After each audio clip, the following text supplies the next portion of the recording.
Imagine करो एक ऐसा देश जहाँ से तुम 1 घंटे से भी कम में पूरा देश क्रॉस कर सको। एक ऐसी जगह जहाँ कोई नेचुरल रिसोर्सेस नहीं, खेती के लिए जमीन नहीं और एक्सपैंड करने के लिए कोई जगह नहीं। अब इमेजिन करो ये छोटा सा देश दुनिया के सबसे अमीर देशों में से एक है।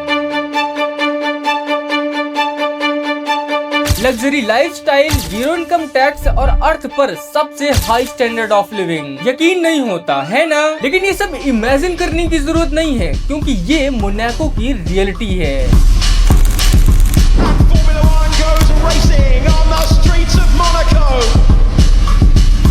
कुछ ही सालों के अंदर मोनाको ने खुद को global symbol of wealth, luxury और फाइनेंशियल सक्सेस में बदल लिया है। एक सिंपल प्रिंसिपलिटी से बिलियनियर्स प्लेग्राउंड बनने तक की ये कहानी सच में फैसिनेटिंग है। लेकिन ये स्टोरी सिर्फ ग्लैमर की नहीं है, इसके पीछे एक डार्क साइड भी है जो लोग ओपनली नहीं बोलते। तो आइए समझते हैं मोनाको की one of the most fascinating कहानी को आज की इस वीडियो में।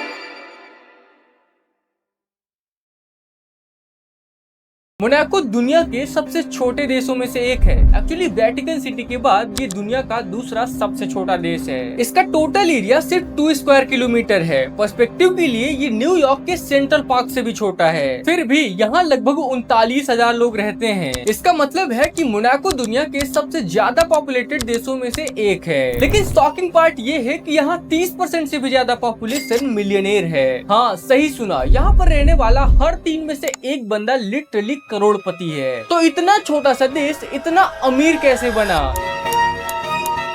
इसे समझने के लिए हमें टाइम में थोड़ा पीछे जाना होगा। इस देश की शुरुआत किसी मॉडर्न डेमोक्रेसी से नहीं हुई। ये कहानी है एक धोखे की। साल 1297 फ्रैंकोइस ग्रिमाल्डी, जो एक इटालियन नोबलमैन था, उसने एक साधु का वेश रखकर मोनाको के किले का दरवाजा खटखटाया। जैसे ही गार्ड ने दरवाजा खोला, ग्रिमाल्डी ने अपनी तलवार निकाली और किले पर कब्जा कर लिया। इंटरेस्टिंग बात ये है कि इस ग्रिमाल्डी फैमिली ने 700 सालों से ज्यादा टाइम तक मोनाको पर राज किया। ये दुनिया की सबसे लंबे टाइम तक चलने वाली रूलिंग फैमिलीज में से एक है। लेकिन जैसा आज हम देखते हैं, मोनाको हमेशा से ऐसे अमीर नहीं था। सदियों तक ये इकोनॉमिकली स्ट्रगल करता रहा। इसके पास बहुत लिमिटेड रिसोर्सेज थे और ये फ्रांस जैसी नेबरिंग कंट्रीज पर हेविली डिपेंड करता था। एक्चुअली 19th सेंचुरी में मोनाको बैंकरप्सी के कगार पर था। तो फिर ये सब बदला कैसे?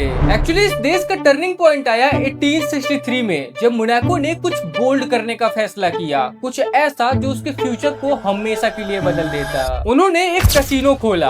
हाँ, वही famous मॉन्ट Carlo casino. Velvet ropes and neon haze, lost inside. उस टाइम यूरोप के कई हिस्सों में गैम्बलिंग बैन थी, तो अमीर लोग अपनी किस्मत आजमाने के लिए मोनाको आने लगे। इस एक डिसीजन ने मोनाको की इकोनॉमी को कम्प्लीटली ट्रांसफॉर्म कर दिया। पैसा आने लगा, टूरिज्म बढ़ा, बिजनेस ग्रो किया और धीरे धीरे मोनाको लग्जरी डेस्टिनेशन की आइडेंटिटी बनने लगा। लेकिन प्रिंस चार्ल्स ने एक ऐसी शर्त रखी जो कि आज भी वैलिड है। वो ये कि वहाँ के लोकल सिटीजन्स कैसीनोज में गैम्बलिंग नहीं कर सकते। क्यों? क्योंकि प्रिंस नहीं चाहते थे कि उनकी प्रजा अपना पैसा हारे। उनका टारगेट था सिर्फ यूरोप के भटके हुए अमीर लोग, और उन्हें अट्रैक्ट करने के लिए 1869 में उन्होंने पर्सनल टैक्स को भी जीरो कर दिया। दोस्तों, टैक्स हेवन का कॉन्सेप्ट आजकल का नहीं है। मोनाको ने इसे 150 सालों पहले ही मास्टर कर लिया था। उन्होंने कहा, हमें तुम्हारा टैक्स नहीं चाहिए, तुम बस यहाँ आओ, रहो और कैसीनोज में पैसे उड़ाओ। लेकिन एक देश के ओवरऑल डेवलपमेंट के लिए सिर्फ पैसा ही काफी नहीं होता, इमेज भी चाहिए होती है। 1950s तक मोनाको थोड़ा बोरिंग होने लगा था। फिर आई हॉलीवुड की सबसे बड़ी स्टार ग्रेस केली। By the Hollywood star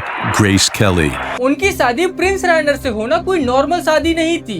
A quick smile from the prince and the ceremony is due to begin. ये एक PR मास्टर स्ट्रोक था। रातों रात मोनाको दुनिया का ग्लैमर कैपिटल बन गया। हर मूवी स्टार और हर एक बिलियनियर यहाँ प्रॉपर्टी खरीदने के लिए लाइन में लगने लग गया। लेकिन मोनाको गवर्नमेंट ने एक और इम्पोर्टेंट चीज समझी। अगर तुम्हें रिच लोगों को अट्रैक्ट करना है तो तुम्हें उनके एक्सपेक्टेशन के हिसाब से लाइफस्टाइल भी ऑफर करनी होगी, और इसीलिए उन्होंने इंफ्रास्ट्रक्चर, क्लीनलीनेस, सिक्योरिटी और लग्जरी में हेविली इन्वेस्ट किया। आज Monaco spotless streets, world class facilities और एक्सट्रीमली लो क्राइम रेट के लिए जाना जाता है। यहाँ लगभग हर जगह सर्विलेंस कैमराज है, पुलिस प्रेजेंस हाई है और स्ट्रिक्ट लॉज इंश्योर करते हैं कि क्राइम ऑलमोस्ट एग्जिस्ट ही ना करे। अब आप सोच रहे होंगे कि भाई अगर यहाँ सब कुछ इतना ही अच्छा है तो चलो मैं भी शिफ्ट हो जाता हूँ, लेकिन दोस्तों यहाँ पर रहना इतना आसान नहीं है। मोनाको में रेसिडेंट बनने के लिए आपको अपने बैंक अकाउंट में कम से कम 5 लाख से 1 मिलियन डॉलर तो सिर्फ दिखाने के लिए रखने पड़ते हैं, और वहाँ एक बेडरूम फ्लैट की कीमत मिनिमम 5 से 10 लाख रुपए पर मंथ। यही आती है सबसे बड़ी आयरनी, मोनाको को चलाने के लिए वेटर्स चाहिए, नर्सेस चाहिए, क्लीनर्स चाहिए, लेकिन क्या वो मोनाको में रह सकते हैं? बिल्कुल नहीं, क्योंकि वो इतने अमीर नहीं है। हर रोज 50,000 से ज्यादा लोग फ्रांस और इटली से ट्रेन पकड़कर मोनाको आते हैं काम करने के लिए। इस देश की इकोनॉमी इन्हीं आउटसाइडर्स पर टिकी है, लेकिन शाम होते ही इन्हें निकाल दिया जाता है क्योंकि ये वहाँ के लिविंग स्टैंडर्ड्स अफोर्ड ही नहीं कर सकते।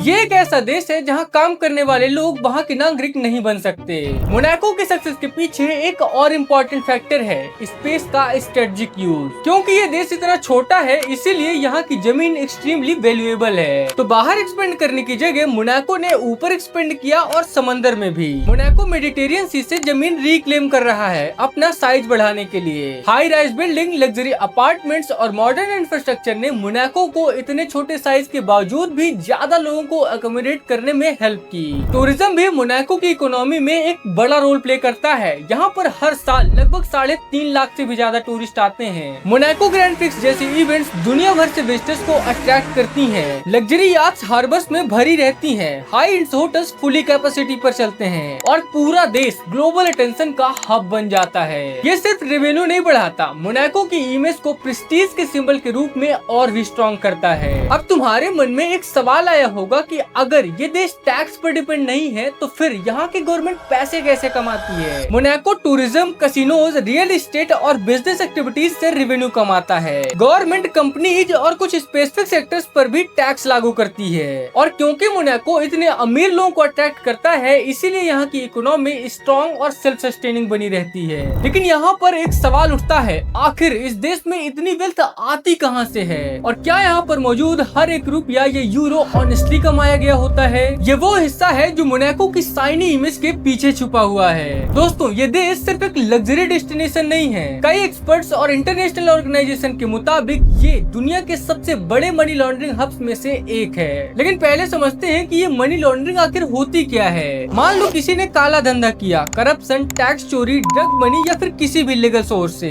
अब वो पैसा सीधे बैंक में नहीं जाएगा, क्योंकि अगर गया तो सवाल उठेंगे कि आखिर इतना पैसा आया कहाँ से। इससे बचने के लिए वो लोग करते क्या है कि अपना काला पैसा साफ करते हैं, और इसी को मनी लॉन्ड्रिंग कहते हैं। डर्टी मनी को क्लीन मनी में कन्वर्ट करना। और कसीनो इस काम के लिए एक परफेक्ट टूल बन जाता है। तरीका बिल्कुल सिंपल है। स्टेप 1, एक अमीर इंसान मोनाको आता है, उसके पास एक सूटकेस पर काला पैसा होता है। वो मॉन्ट कार्लो कसीनो जाता है और वो कैश देकर कुछ कसीनो चिप्स खरीद लेता है। स्टेप 2, वो थोड़ी देर खेलने का नाटक करता है, कोई बड़ा रिस्क नहीं लेता, बस टेबल पर बैठा रहता है और कुछ छोटी छोटी बेटिंग करता है। स्टेप 3, चिप्स वापस काउंटर पर ले जाता है, जिसके बदले वो कसीनो वाला आदमी उसे एक ऑफिशियल चेक या बैंक ट्रांसफर देता है। अब वो काला पैसा कहाँ गया? कहीं नहीं, वो ऑफिशियली गैम्बलिंग विनिंग अमाउंट बन गया। क्लीन, लीगल एंड व्हाइट एक ही रात में। ये टेक्निक इतनी कॉमन है कि एक्सपर्ट्स ने इसका नाम भी रख दिया है, चिप वॉकिंग। और अगर और भी ज्यादा सोफिस्टिकेटेड तरीके से करना हो तो 2 या 3 लोगों की टीम मिलकर काम करती है। एक जानबूझकर हारता है और दूसरा जीतता है, और विनिंग क्लीन मनी की तरह बाहर आता है। इस टेक्निक को चिप डंपिंग कहते हैं। अब सवाल ये है कि क्या मोनाको गवर्नमेंट को ये सब पता था?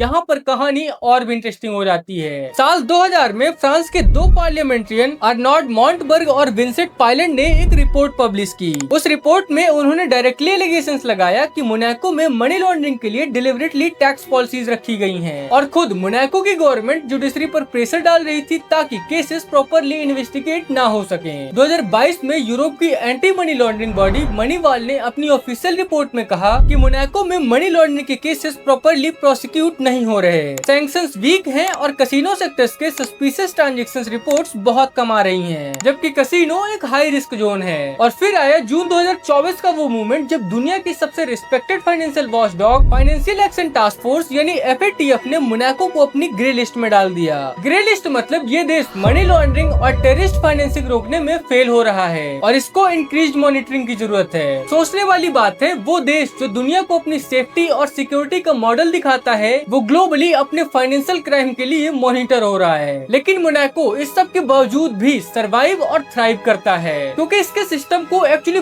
बहुत ही केयरफुली डिजाइन किया गया है। ये देश एक कॉन्स्टिट्यूशनल मोनार्की है, मतलब यहाँ एक प्रिंस होते हैं जिन्हें हेड ऑफ स्टेट कहा जाता है। एक गवर्नमेंट है जो डे टू डे अफेयर्स को मैनेज करती है, और इसी सिस्टम ने दशकों तक यहाँ कॉन्टिन्यूटी और स्टेबिलिटी प्रोवाइड की है। तो मोनाको की स्टोरी से हम क्या सीख सकते हैं? पहली बात, साइज सक्सेस डिसाइड नहीं करता। एक छोटा सा देश भी सही स्ट्रेटजी से ग्रेटनेस हासिल कर सकता है। दूसरी बात है स्मार्ट इकोनॉमिक पॉलिसीज, जैसे इन्वेस्टमेंट अट्रैक्ट करना और बिजनेस फ्रेंडली एनवायरनमेंट बनाना। ये चीजें एक नेशन को लिटरली ट्रांसफॉर्म कर सकती हैं। तीसरी बात है ब्रांडिंग मैटर करती है। मोनाको ने खुद को लग्जरी डेस्टिनेशन की तरह सक्सेसफुली पोजीशन किया, एंड लुक, वो इमेज आज भी दुनिया भर की वेल्थ को अट्रैक्ट करती है। और चौथी बात, जो शायद सबसे इम्पोर्टेंट है, हर शाइनी सरफेस के नीचे एक डीपर रियलिटी होती है। जब भी कोई सिस्टम सिर्फ अमीर लोगों के लिए डिजाइन किया जाता है तो अकाउंटेबिलिटी का सवाल हमेशा बाहर आता है। खैर, क्या आप ऐसे देश में रहना चाहेंगे जहाँ लग्जरी तो है लेकिन हर वक्त कोई आपको देख रहा होगा, जहाँ अमीर लोग तो शान से रहते हैं लेकिन गरीब लोगों के लिए कोई जगह नहीं है? हमें कमेंट्स में बताइएगा, और हाँ, ऐसी और भी इंटरेस्टिंग वीडियोस के लिए सब्सक्राइब